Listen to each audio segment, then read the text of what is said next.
Hi, everyone. My name is Kaitlan Bui, and I am a senior undergraduate studying English and East Asian studies, although not really.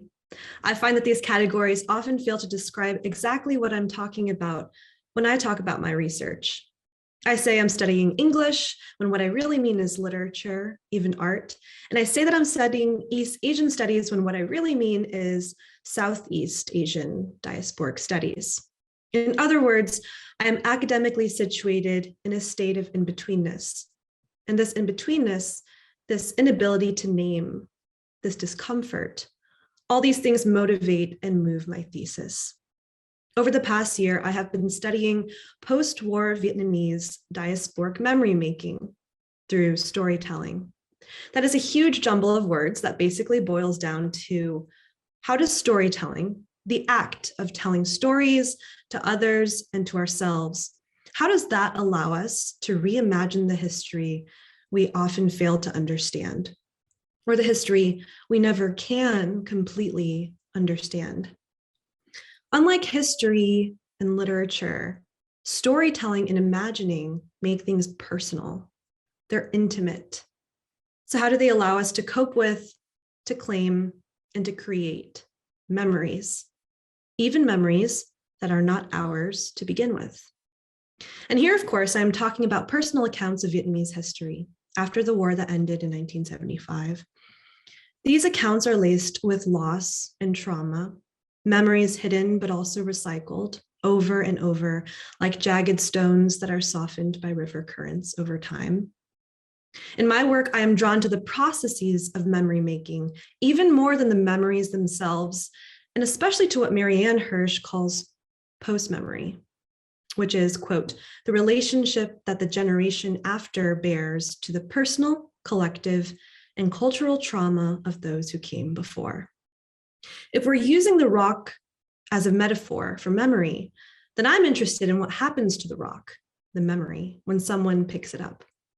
That person can never truly see the jaggedness of the rock before, no matter how the rock tells its story. And even as this person stands in the cold water, gripping this rock, they are not experiencing the same river the rock lived through, because now the water is different.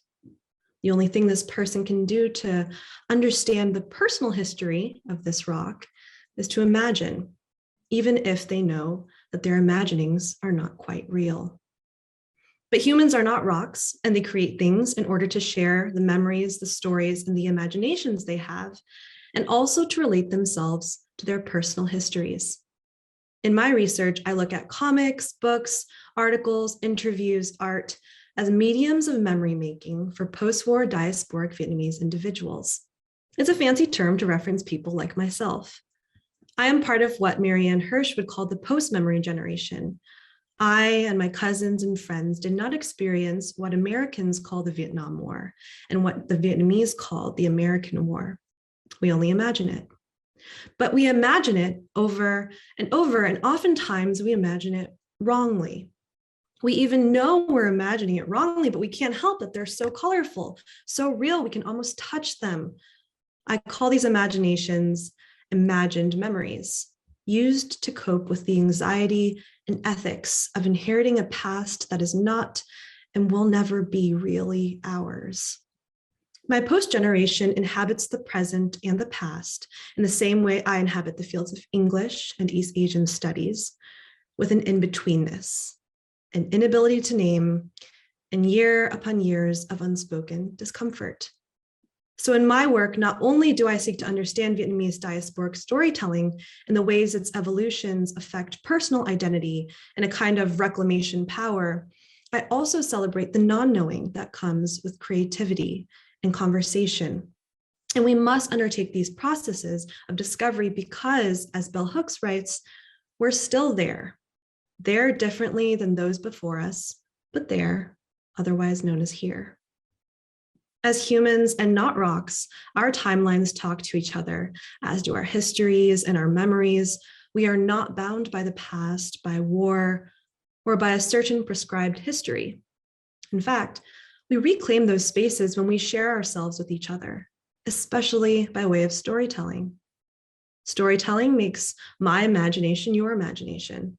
You allow me into your in-betweenness, and I allow you into mine.